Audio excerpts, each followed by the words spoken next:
flown one leg yet. I feel like it's been, I've been having really late sign-ins lately, so I've been sleeping in a lot, and when I say sleeping in, it means I've had like really late nights and stuff. Like I've been working till like 1 a.m. and stuff, so my body's on a weird clock right now. We have 3 legs today and we are flying every leg on the Airbus, and we will switch aircraft once we land in Miami, and then I think we're on the same plane for our DC turn, because we go Miami, DC, DC back to Miami, and then we will have our layover this evening. Yeah, today's a really long day. It's just something that we do as crew. Sometimes we have really long days, and today is one of those days.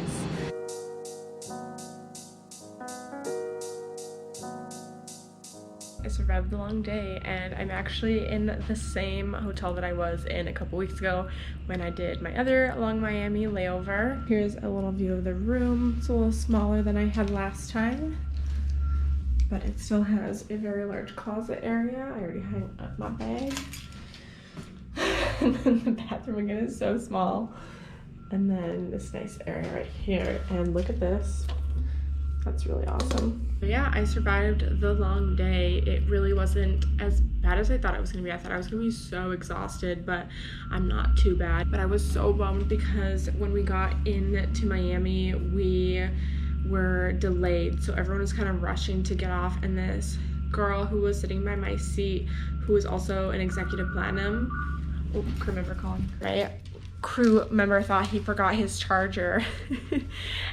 No, he didn't think he forgot it. He forgot his charger broke on the plane, but he has one of those like USB-C ones or whatever, and I have one of those because my GoPro uses that charger cable. So I was like, if you go to your room and you can't find an extra one in your bag, call me. So he called me. But anyways, this girl who was sitting by my seat, and she got off the plane in the rush of everyone getting off, and like the waist strap that goes to her coat was wrapped around the seat, so it got stuck, and it honestly looked like the seatbelt. I just had noticed it because I was like, that's a really long seatbelt, and I grabbed it and I was like, oh my gosh, it was her coat that I was watching her like carry, because obviously it's Miami, you don't need that coat here. I know her jacket was like an expensive, nice jacket just based on everything else that she was wearing and kind of how she looked and stuff. And yeah, oh my gosh, I felt so bad. I really hope that she gets this belt, because I'm a nice human and I totally would have paid for her, because homegirl needed her belt for her jacket. It completes the look. So hopefully she realized she didn't have it and went back to the gate to get it, because I don't know what happened after we left. But rant over. During my long day of flying, I also asked on Instagram with that little fun Ask Me Anything sticker. I asked if anyone had some flight attendant related questions, or just I guess non-flight attendant related questions also. So I think tomorrow morning when I get up, I'm going to read through maybe like 4 or 5 of the questions that people asked me, because I thought there were a couple of them that I was like, yes, this is a great question. So basically I'm turning this video into a Noelle answers questions that you have about being a flight attendant or being a crew member. So stay tuned for that. And for now, I'm going to go to bed. Look, my room has a noisemaker.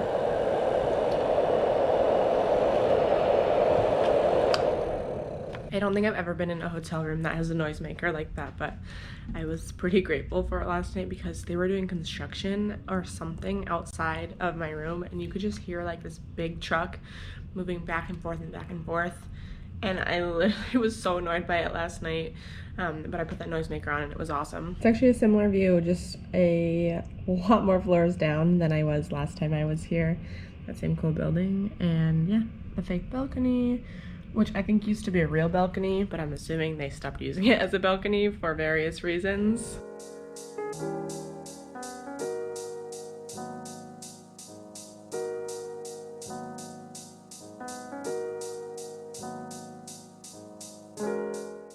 Alright guys, I am back as promised. I woke up this morning, went to the gym, sat by the pool for a little bit and edited videos, and I'm back sitting down in front of the camera right now. As promised, I'm going to answer a couple questions that I was asked on Instagram in regards to being a flight attendant. And if you don't follow me on Instagram, it's always linked down below in the description, so you can go ahead and follow me to keep updated with all of my travels and flight attendant things that I'm doing. There were 4 really good questions that I am going to address really quickly, and I hope it gives some insight on the life of a flight attendant. So the first question I was asked by someone was, she said she's starting training next month. Could you go over the differences in all the bases? Now this question is definitely a very big question. I am planning on doing a video going over all of the different parts of bases. I did talk about it a little bit in the pros and cons of being a flight attendant video. It's linked up above, and it will be at the end of the video too if you want to watch all the way through. But because I will not be filming my bases video just yet, this is gonna be on YouTube before that, I'm going to tackle 3 of the things that I would suggest you look into when you are in training and trying to pick which base you're gonna end up at. So the first thing I would recommend is, when applying to airlines in general, look at what bases they offer, because if, for example, you wanna live in Seattle really badly, or you're from Seattle, for whatever reason you wanna live out there, and they don't have Seattle as a base, then maybe you don't want to apply to that airline. But I also know that sometimes people just apply to any airline and they try to get hired with whoever will hire them, because it is such a competitive process that sometimes for people, they just want to get hired with whoever is hiring at that moment. And so if you are in that case where you have a bunch of different base options and you need to figure out which one is the best, my next 2 points will help you with that. So the first thing I would suggest is look at the cost of living. All across the board in all cities of the US, the cost of living is very different, from not only taxes, the amount you pay for rent, and also things like groceries and eating out in restaurants. It's all different. If you live in New York City or LA, it's going to be a lot more expensive than if you lived, let's say, in Florida or in Dallas, or maybe even in like Minnesota where I'm from. So that's why I'm referencing that. But every city has a different cost of living, so you definitely need to take that into account, because as a flight attendant, you do not make a lot of money in your first year. It is very important that you factor in the cost of living. And also I would look into what type of flying that base does. Some airlines that have international and domestic flying, depending on the base, some airlines have bases with a lot of international and no international at all, and then middle ground with just a little bit of international. So definitely ask around to different flight attendants that work for the company or the different bases, or even just Google search where different airlines fly out of different bases, and that will hopefully help you decide where you want to be based. Because if you want to try to get a lot of international flying, then definitely a base that has international versus no international is very helpful. And also looking into the seniority of different bases. Some bases are extremely senior. You know, there's flight attendants who have been flying for 50, 40, 30 years. A high percentage of those more senior flight attendants are at certain bases versus other flight attendants. Typically, New York is pretty junior for a lot of airlines, just because the cost of living is so expensive out there. People would rather live in different cities in the US than live all the way in New York City, or even have to drive to New York City, just because that city is so big. So yeah, I would definitely look into those different factors, and hopefully I will be making a video soon with a more in-depth explanation of how to help you pick your bases. So the next question I was asked is, what is your favorite and worst airport that you've flown into? And I actually really like this question, because I think I have different favorites and different reasons why I don't like airports, for usually 2 reasons. One would be the food options in the airport, and the second, honestly, would probably just be the type of airport or what the interior is like. So let's start with the worst, because we'll get from bad to better.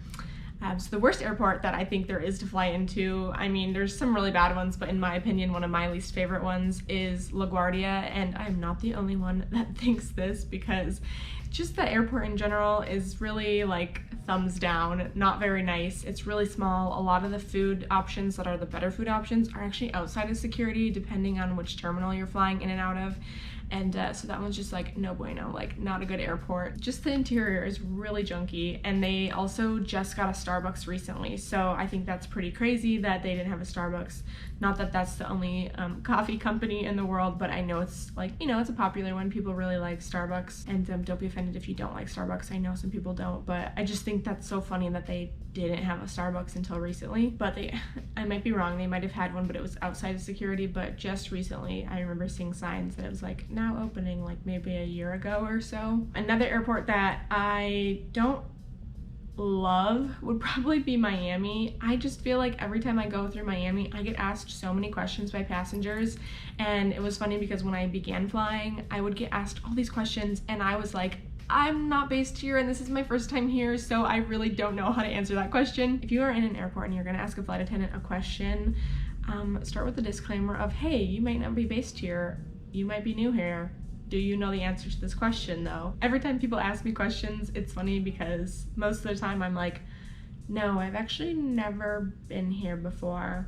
But if you are looking for baggage claim, yeah, there's a sign right above me with an arrow pointing that way, so you can go follow that sign and that arrow, and you might find baggage claim. But you know, some of us aren't as intelligent travelers as others, so you know, no hating. And then my favorite airport, I would have to say for food, I love Washington Reagan, DCA. They have the best food options there, and I don't fly into Dulles a lot, but Dulles also has really great food options.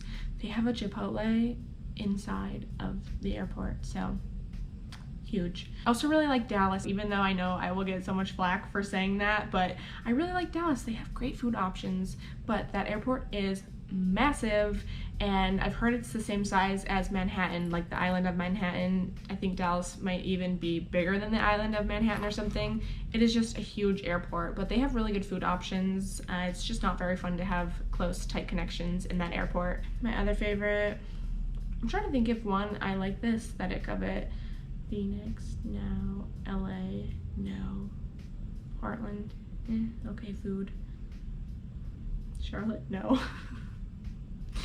Honestly, I really don't know what else are my favorites besides I probably would have to say Dallas and DC just because the food is pretty good there. All right, and then the next question is from my lovely friend Drew, just trying to be funny about this, but I actually was really glad that he asked this question because even though he already knows the answer, this has to do with regional versus mainline flying, and he said, how do you survive those long 5-leg days? He is a regional pilot, and so typically at regionals they have a lot more days with 4 and 5 legs that they're flying. I have been pretty lucky with my airline that I've never had to fly more than 4 legs in a day, and I honestly think that I have flown 4 legs once. One time in my career we flew 4 legs, and I think we deadheaded on one of those legs. Other than that, I have never really flown more than 3 legs. Typically I fly anywhere from 1 to 3 legs in a day, and that's just kind of how it is. As you may know though, my boyfriend works for a regional airline, and there have been days where he flew 5 legs and I flew 2 legs, and we began our day and ended our day at the same time. So sometimes I might fly 2 legs in the same amount of time it takes him to fly 5 legs. And I think the downside to the 5 legs is you have a lot more time preparing for the flight, boarding the flight, which you don't get paid for, and spending time taxiing and not necessarily just flying. So I know working for a regional is a lot different than working for a mainline, and I really appreciate all of my regional pilots and flight attendants and them having to go through flying 5 legs a day. Like, it is just so hard, and I will hopefully talk about this more in a regional versus mainline video, but to sum it up, I never have flown 5 legs a day, and I've never even flown more than 4 legs a day. I've flown it once, so I'm pretty lucky at mainline. And then the last question that someone asked was, how young do you have to be a flight attendant for a US airline? I'm not gonna lie with this question, I don't know the actual complete answer, but I think it's somewhere between 19 to 21 years old is the age requirements, and it varies per airline. It's quite possible that some airlines hire at 18, but I'm not going to flat out say that you can get hired at 18 because I do not know. For me, I was hired when I was 20 years old, and I turned 21 when I was in training. And there are some specific airlines in the US that do not hire if you are 20. I remember one airline that I applied for, when I submitted my application, it was automatically like, nope, you don't even qualify because you don't meet the age requirement. I was very grateful that I got hired at the airline that I work for, but also part of the reason for the age requirements for some of the airlines is because you do not need to have a college education or a college degree to work for the airlines. And for me, I did actually finish my 4-year degree. I have a bachelor's degree, and I finished it when I was 20 years old. So that is why I was hired so young at the airlines, because I graduated when I was 20, and then I took a year off working just in a normal regular person job before I got hired at the airlines. But yes, I do have a 4-year degree, and it's not even needed at the airlines. It's not a job requirement to have a 4-year degree or even maybe an associate's degree. Typically, it is from the age of 19 to 21, possibly even 18 for some airlines, but I'm going to keep my answer with 19 to 21 years old because I do not know for sure. And also, I am not 19, 20, or 21 anymore. So for me, I don't have to worry about that, but I know a lot of people coming out of high school and stuff are interested in being a flight attendant. So that is, I know, a question that I have been asked before. What are the age requirements? But I would always recommend to go and get your bachelor's degree or associate's degree, get some sort of degree. Even if you become a flight attendant and do it while you're flying, I would recommend doing it because this industry is always changing and you never know what might happen to your career or what you decide later on in life, and you might just even get sick of flying because it can be extremely exhausting. But even if you don't have a degree, you can still work for the airlines. Right, so those are my 4 questions that I answered today because this video would be too long if I answered any more. Thank you for those people who asked those questions. I hope these answers were helpful to those people and also anyone who is applying to be a flight attendant or who is even starting training soon, because I have been getting messages for different people who are starting their flight attendant training in the next couple months, and that is so exciting. So congratulations on that. But now that this took up a little bit of my layover time, I have pickup in about 40 minutes. So I am going to go and eat some lunch and then head to the airport, and soon we will be back home in Chicago.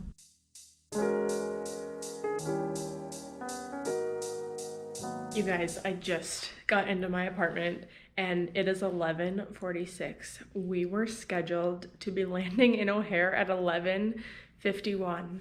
I literally made it home before my flight and my block time of flying was even supposed to end. The flight was originally scheduled for kind of a long time, but we got in super early because it was late and our gate was open and everything. But also the guy I was flying with, he is neighbors with me. He lives down the street, and because it was so late, his parents, who live in the area as well, offered to pick him up at the airport, and he dropped me off because we live a couple of blocks from each other. And it was so quick because there was no traffic, so I literally made it home into my apartment before I was even supposed to be done flying. So this is the first time that's ever happened to me, and I was just really excited about it, so I thought I would share that with you. Anyways, I am home and I am going to bed soon because it's almost midnight, and I am starting a 4-day trip tomorrow, so I want to be well rested for that trip because it's going to be a really, really long 4-day trip. I'll see you guys next time on the Daily Departure.